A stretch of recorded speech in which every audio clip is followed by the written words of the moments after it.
Hi guys, it's Kenzie. Welcome to my YouTube channel.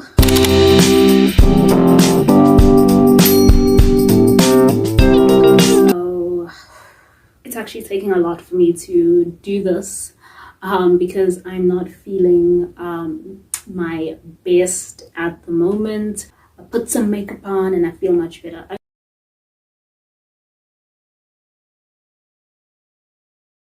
Sometimes, there's different reasons for people being depressed, right?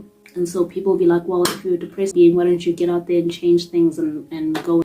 But it doesn't work, and you can't do that if you are lying in bed depressed. That's what I'm saying, is that what good is it going to do if you can't even get up to go to church, if you can't even get up to pray, if you can't even you can't even muster that, you don't have the energy to do that, you don't have the motivation to do that, you don't even want to be alive, let alone get out of bed to feed yourself, to take care of yourself. So you can't take care of yourself if your mind just is holding you down.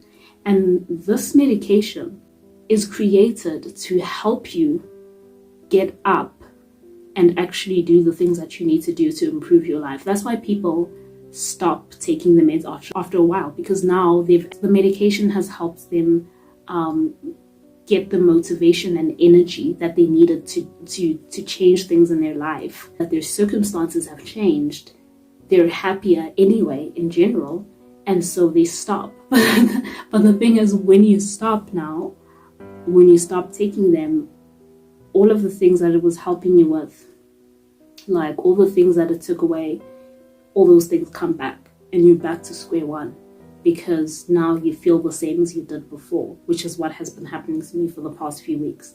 But what I do know is that these for sure have helped me. I just want you to know that there's no shame in taking medication. It will actually help you.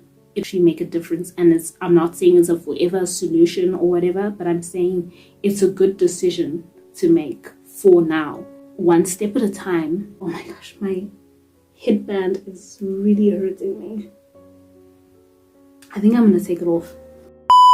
That was giving me such a headache. I don't know, I just hope that I'm making my message come across right. What's really frustrating to me is people stopping other people from doing the thing that they need to do to get better. Like when I spoke to someone, fellow believer, they said to me, "No, but that's just modern medicine.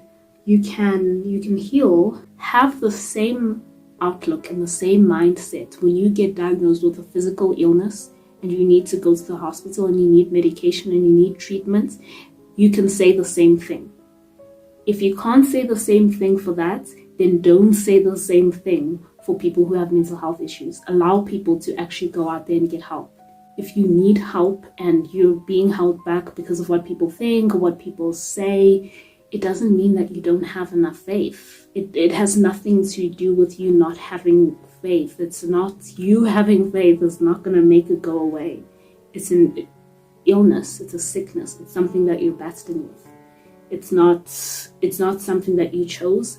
It's not something to be ashamed of. The best decision you can make now for yourself is to just get treatment. Speak to medical professionals about what solution you can take now. If you're able to do that, if you have the means and the resources, then I suggest you do that. I just want you to know that you're not alone.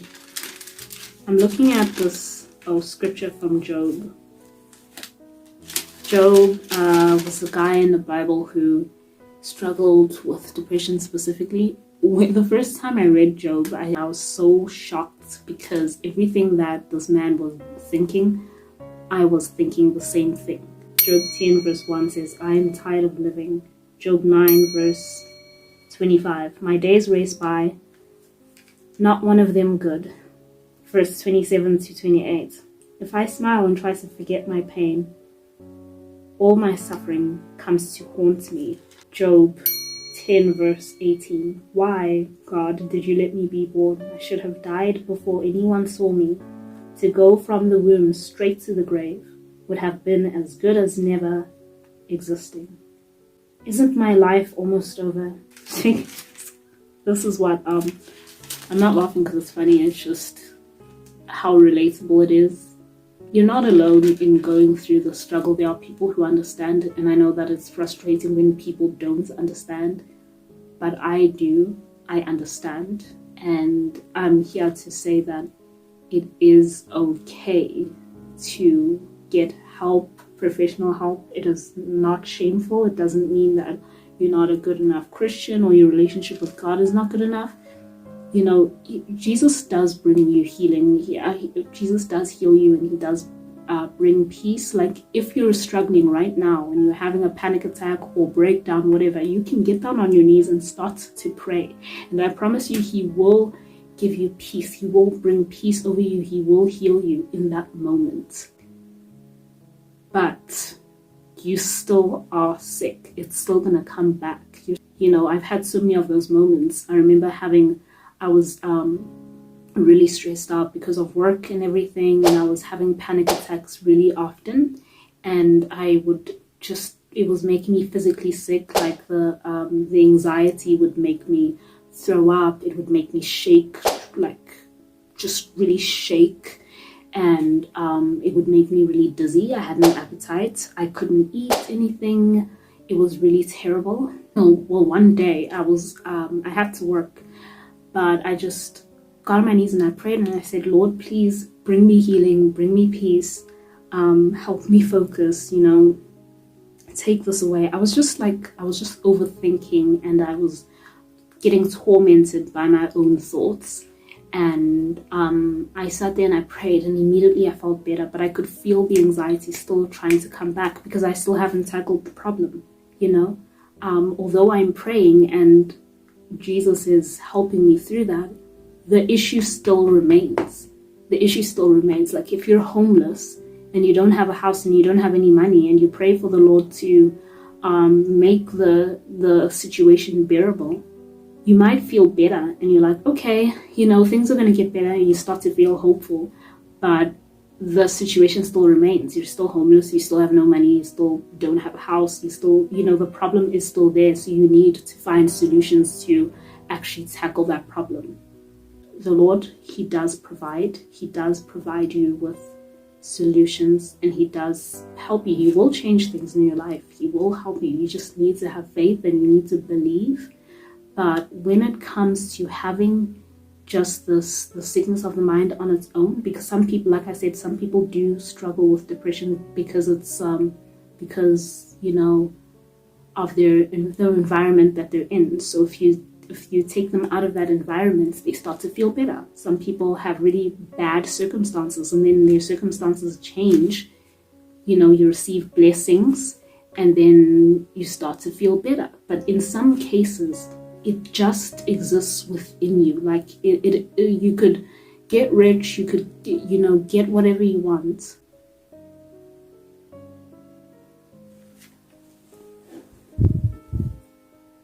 I need to wrap this up.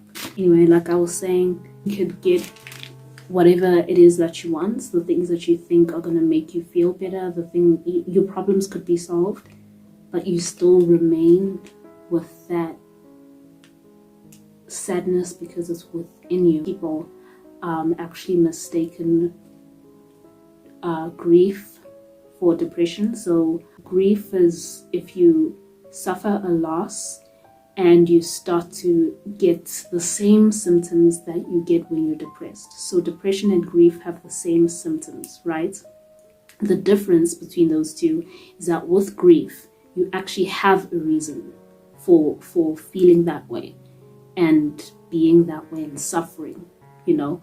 But with depression itself, there is no reason, there is no cause. You have excuses. You could say, I'm feeling sad because of this, I'm feeling demotivated because of this, I feel hopeless because of this. Maybe, you know, you could come up with excuses, but when those excuses get taken away, you just get left with the depression because it's there. It exists. Like I'll get a